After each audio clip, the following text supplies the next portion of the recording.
managing a practice, being, for lack of a better word, an entrepreneur, running your own business, it's so important for you to have that confidence, even when you don't feel it. And probably even more when you don't feel it, you still need to be able to show up that way, even though inside that might not be going on for you. So it's going to be very important to understand what are going to be some of the things that you're going to be able to see when you're not fully in your power in that space.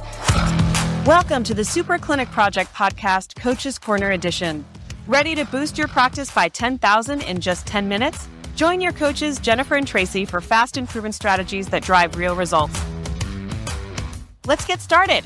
Welcome to the Super Clinic Project Podcast, where we take regular clinic owners and we turn them into super clinic owners. Today, you're here with me, Jennifer Glegerich, and our other super clinic host, Tracey Sundquist. She's a neuroscience expert and fellow business consultant and coach to help you add $10,000 in your business in 10 minutes. And today's topic is authoritativeness, why you being an expert matters. Tracey, you want to lead us off?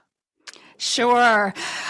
Just right out the bat, so important to understand the difference between authoritativeness and dictatorness, right? Yes. It really is. There's a big difference between knowing where you're heading, knowing what you're going to do, being assertive, and just basically steamrollering everybody. So I think it is important for you to have a plan and to be able to communicate that so that you're able to move forward in your internal and external communication. And I think it's interesting in healthcare where so many, because we're talking mostly to clinic owners and service-based owners. So let me tell you that, service-based owners, where you're providing a service. Most times, if you're a service-based owners, you're very, and this is overused now, but empathetic. You really, you like people, maybe not all the people all the time, but you're here to serve and to provide value. And sometimes you have to step back and become the authority and let your voice be heard. So they understand that you're speaking to them as an expert, but not a blowhard, right? There's the difference between this blowhard who's just saying, this is what you've got to get. You're not listening. I'm the expert. Nobody wants to deal with someone like that. But yeah. You're right. I think when it comes to your health, you want to go with somebody who knows what they're talking about. And if the person that you're interacting with is kind of soft and unsure of themselves and, not giving you the kind of information and the kind of like the hardcore, this is the next step, then we're going to do this. If you don't take charge or leadership in that conversation, that individual is not going to be comfortable, assigning their health, especially for high ticket offers. Yes. And this also goes to the staff as well, right? So you can talk about, you need to lead, right? Whether you're leading your staff and leading the company, or you're leading a client to help them make the decision that's best for them. Sometimes that decision may not be with you because you really don't want to work with them. They're not going to follow your advice. There's something with them and it's not going to work. Okay, fine. Then you need to lead them out the door, right? If that's it. And you don't want to be so picky. There's a fine line between being so picky you're broke and you are never going to make it in business, and then saying yes to a bunch of people who aren't with you, and you spend so much time with the basically the malignant type of personalities that the good people who came to you, they leave because you're not giving them any time and attention. So when you're a good leader, you're able to have a good frame of reference from where you're coming from, whether it's the company, and you're with your staff, or whether it's with, a potential client or patient. One of the things I've known is always use that, be interested in people. Be interested when you're interviewing about the type of person that is sitting next to you. Be interested when a patient comes in, really what their journey's been, what they're really looking for. What is their end game here? Whether it's staff or that, knowing the end game for that person is pretty important. Staff, the end game is, I want a contractual relationship. I want you to pay me at least this much of money, and I will work for these many hours a week, and I won't complain because that's what I want. Some people want a little bit more. Some people want it a little bit different, right? You need to find out what they really want so you can make that decision. And any sort of desperation on your part erodes your authority. Yeah. Yeah.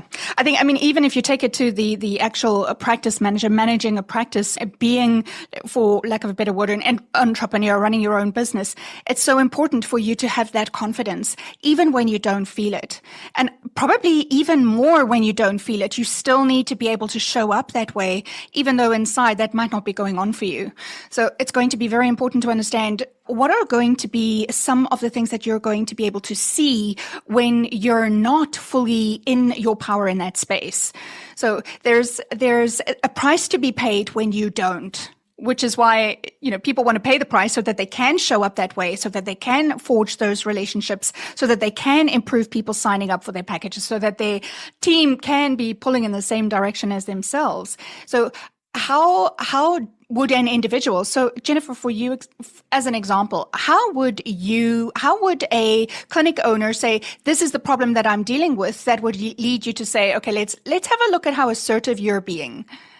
Well, yeah, I would say, okay, so let's say I had a challenge with a staff member, right? I've asked them, and I'm thinking of a very specific clinic incidents. In fact, we did a clinic spotlight on this, but I'm thinking about how they used to lead and how they started showing up and the difference in what they got, which was pretty insane growth. So they had been very clearly saying, hey, I have this checklist that you guys need to do. This checklist is important for the day. These things need to be done. Some of it was stats. Some of it was making sure things were filed correctly on their CRM. Some of these things were follow-ups for different things like that.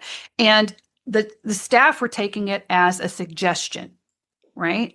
And because there was no authoritative, it was okay. So we had to have, some of them call come to Jesus meeting or something like that. And we all feel like, oh, those are terrible. But really what they did was what they should do. They'd say, okay, this is the challenge we're having. This is the goal. There would be no raises until I hit that goal, nothing this. And I've given checklists. Those checklists have to be done. They're not a suggestion to get to that goal. And we can't seem to get over that. So let me ask you, when you didn't finish it, what was your thought process on that? And then let it drop. Let that silence sit. What were you thinking, right? But not, what were you thinking, right? That's a different tone. But what were you thinking? So you can hear back from them, well, whatever it is, I either thought it was stupid, or I just felt like I didn't have enough time, or I thought I felt like, and usually, and I think in this case, I felt like this was the bigger priority. And what they did is they prioritized a very minor task that's more administration, takes a while, that actually was not the big priority. It was what was on the list. Well, that's not the biggest priority. The biggest priority is this. I'm going to be much happier, and I feel like we're going to do much better if we can get this. And then you have to ask them, can I get your commitment to doing this, and by next week it'll all be done? Yes, I will commit, or yes, I will not. You have to get someone's commitment. If it's a patient, can I get you to commit? If you've already got them in care, but you want them to get a better outcome, can I get you to commit to doing this by the next time we meet, so that we're not saying the same thing and you're still kind of unhappy? Can you commit to doing whatever it is they need to do? Follow this diet, do this stretch for 5 minutes a day, go and get that x-ray for me. Can you do that? Just asking people to commit can put yourself more into that, look, I am authority, but I need your buy-in in order to do it. And real leaders do that. And real people who are people in authority tend to do that. They ask for the buy-in and they clarify. What else do you think I should add, or we should add to that? Well, I'm just thinking one thing to make it tangible would be to ask yourself the question, if I want to achieve something, if I want to change something, if I want to implement something, how confident am I, or are you? How confident are you that you're going to be able to do that? So if it was a new checklist that you wanted the team to implement or adapt, the simple question would be, if I want to do this, how confident am I that it will get done the way I want it done? And understanding it, getting to the real answer there is going to be very, very important for you to be able to show up more authoritatively. The first would be to identify, are you showing up that way? So it's all about understanding if if you are or if you're not. And if you're not, then what can you do about it? So how can you exercise those muscles so that you can kind of beef up the way in which you're showing up in, and it's not just your business, it's in your life, for your kids, for your partner, for your own health, for all of these things. Are you basically in control of what happens? Absolutely. And when you start to ask these questions of yourself and challenging your own self, then it becomes easier. We make commitments to ourselves, or we're supposed to, right? It makes it easier when you start honoring your own commitments to really look at other people and go, you know what, I'm going to ask you to honor this for me too, because that's the type of relationship we have, either staff or you've come to me for my experience as, a client or as a patient.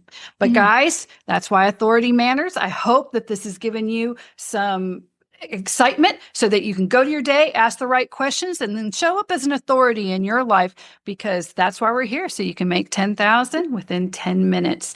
Again, guys, this is the end of our Coach's Corner episode. Please like, follow, and share, and give us a 5-star review. It helps us to be able to help you. Have a great day. Bye-bye.